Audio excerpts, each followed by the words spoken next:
be that in 1920s, be that in 1950s, be that in 2000. Case study penicillin. Dr. Rao did say this is the biggest achievement and the life expectancy has gone up. I want to talk, that was the lab where Alexander Fleming has worked. And the right side, he was the Time Man of the Year. We still have Time Man of the Year every year. We have labs. If this lab were to be taken today, no drug product will come out.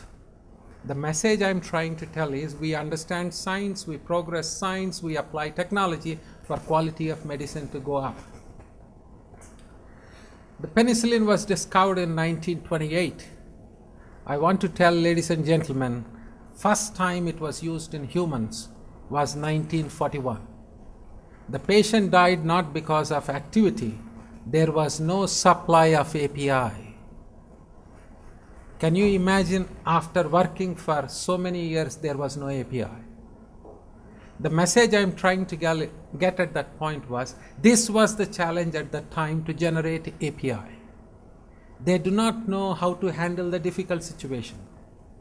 The yield at that time was 1%, and today we have 98%.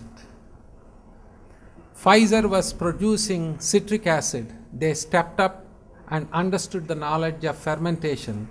Deep tank fermentation has been used to increase the yield.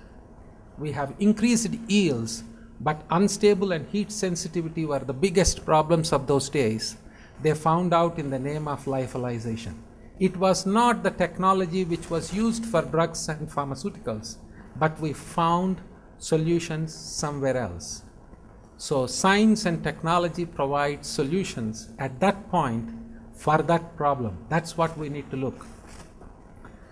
When you take a medicine, from mouth to response, we call Ladmeyer system.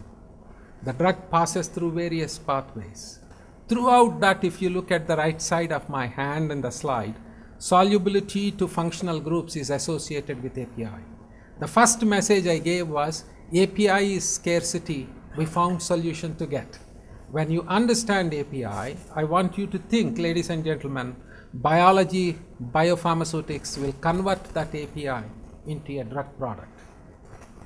Whatever may be the drug product, I want your attention to the center of the table, where you will see the concentration time profile. If you can match the required concentration time profile, you will have a response. I will come to the second case.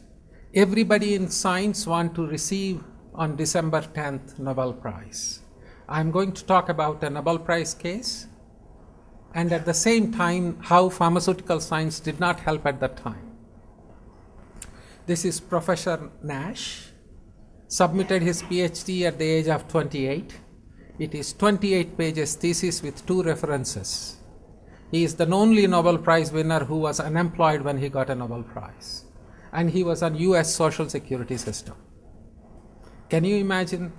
And this science, what he has done, game theory, is now used in politics, used in war games, used in corporate strategy. However, the issue which I want to bring was he was schizophrenic. There was no medicine, and he was going to hospital.